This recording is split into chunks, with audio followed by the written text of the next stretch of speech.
Bonjour mes frères et sœurs. Aujourd'hui, j'aimerais vous parler de la sensualité, de manière particulière de la vue. En réalité, l'attachement au plaisir des sens est l'un des plus grands obstacles. Les sens que Dieu nous a donnés ont tous une grande utilité et pour nous porter à nous servir, à nous en servir, la Providence a voulu que leur usage nous procurât des vifs plaisirs. De ces plaisirs que nous trouvons dans l'exercice de nos sens, dit saint Augustin, les uns sont permis, défendus. La nature elle-même, par elle-même, ne distingue pas si elle n'est pas réglée par la raison. Domptée par les privations que l'âme lui impose, l'inclination qu'elle ressent vers tout ce qui flatte les sens ira tous les désirs des sens dits bossués s'excitent les uns les autres. Plus innocent, si l'on n'est pas toujours sur ses gardes, part au plus coupable. Les plus petits font sentir la joie qu'on ressentirait dans le plus grand et réveillent la concupiscence.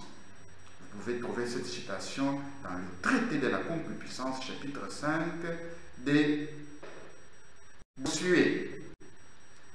Ainsi flatté, entretenu, accru, la sensualité devient tyrannique.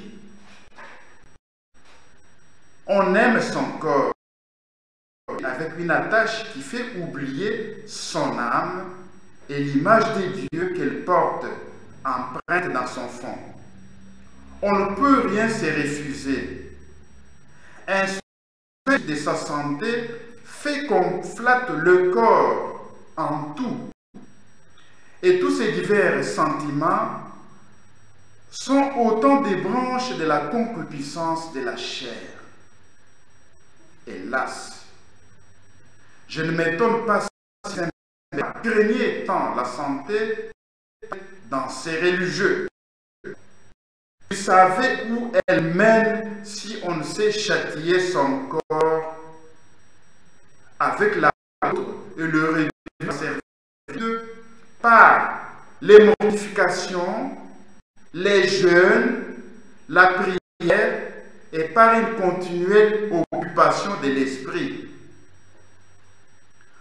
Toute âme pudique fuit l'oisiveté, la violence, la délicatesse, la trop grande sensibilité, les tendresses qui amollissent les sens, les nourritures. Tout cela n'est que la pâture de la concupiscence de la chair que Saint Jean nous défend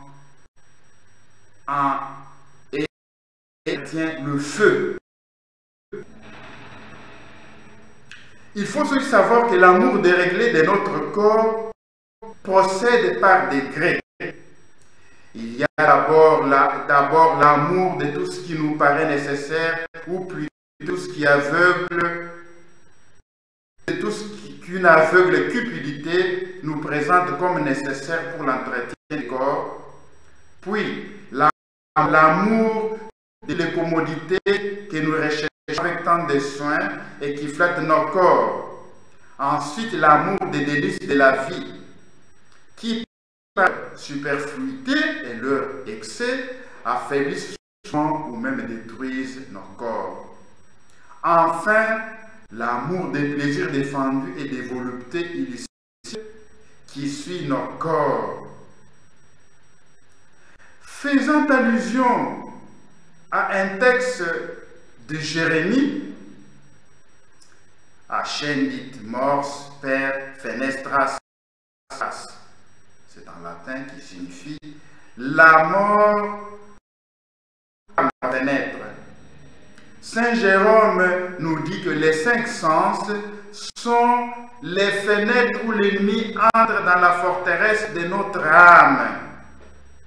L'usage de la vue, s'il n'est modéré et bien réglé, favorise la curiosité et la dissipation. Il rend impossible le recueillement et l'union à Dieu. Il excite les désirs, car on ne désire pas ce qu'on ne voit pas. Par là même, il fournit aux passions leur aliment, particulièrement la plus violente des passions, la passion charnelle, trouve de grands dangers dans le regard immortifié. Pour en tenir à quelques-uns des exemples donnés par les saints livres, n'est-ce pas par le regard que succombèrent la femme de Potiphar, l'Égyptien, David, les veilleurs qui accusèrent Suzanne? Ce sens de la vue, s'il est immortifié, est encore un danger pour la charité fraternelle. Car quel jugement ne porte pas ceux qui veulent voir? Ceux-là seulement s'abstiennent de juger leurs frères qui ne s'occupent que de ceux qui le regardent. Et il importe d'autant plus de veiller sur ce sens de la vue que la gourmandise des yeux, comme le dit Bossuet. N'est jamais contente et n'a ainsi dire parler ni fond ni rive.